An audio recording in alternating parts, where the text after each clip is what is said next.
প্রেক্ষিতে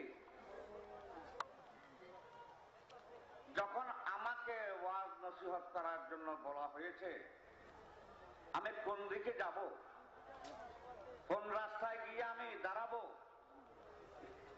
আমি নিজে কিছু চিন্তা করে কুল পাচ্ছি না। কারণ আমরা এখানে কেন এসেছি এখন প্রশ্ন হচ্ছে, আমরা মাজারে কেন যাব? মাজারে যাওয়া এটাও তো আপত্তিকর কথা না? বর্তমান যুগে এই দেশের মধ্যে মাজারে যাওয়ার জন্য নিষেধ করতেছে। আমার নবী মানবীয় দুর্বলতা থেকে মুক্ত নয়। নবী নিজের কল্যাণ করতে যেখানে অক্ষম, অপরের কল্যাণে কেমন করিবেন এরকম বই পুস্তক ছাপানো হচ্ছে না, এরকম ভাষণ দেওয়া হচ্ছে না? হ্যাঁ, এগুলা প্রশ্নের কোন প্রয়োজন আছে? উত্তরের প্রয়োজন আছে? আপনারা কি ধৈর্য সহকারে শুনবেন?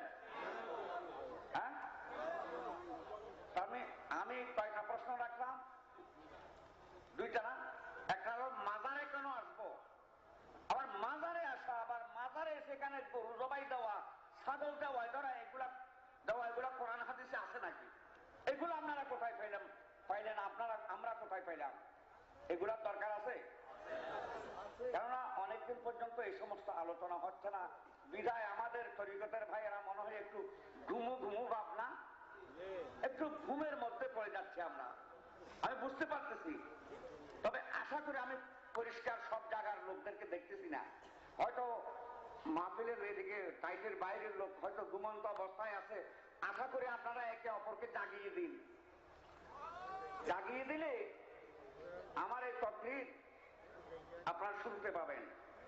নবী কল্যাণ করে কি না করে, মাজারে যাওয়া যায় কি না যায়, মাজারে গেলে কি হয়, শিরিক হয় না বেদাত হয়? হ্যাঁ, নবী কল্যাণ করতে কি পারে কি না পারে? হ্যাঁ, এগুলোর প্রয়োজন আছে না? এগুলোর একটু কথায় আমি পরে আসবো। আমি যদি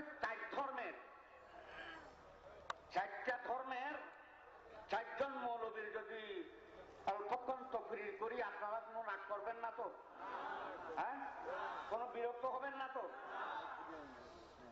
দেখেন, বিরক্ত হলে আমি অত দূর যাব না, আমি অল্প সময়ের মধ্যে শেষ করে দিতে পারবো।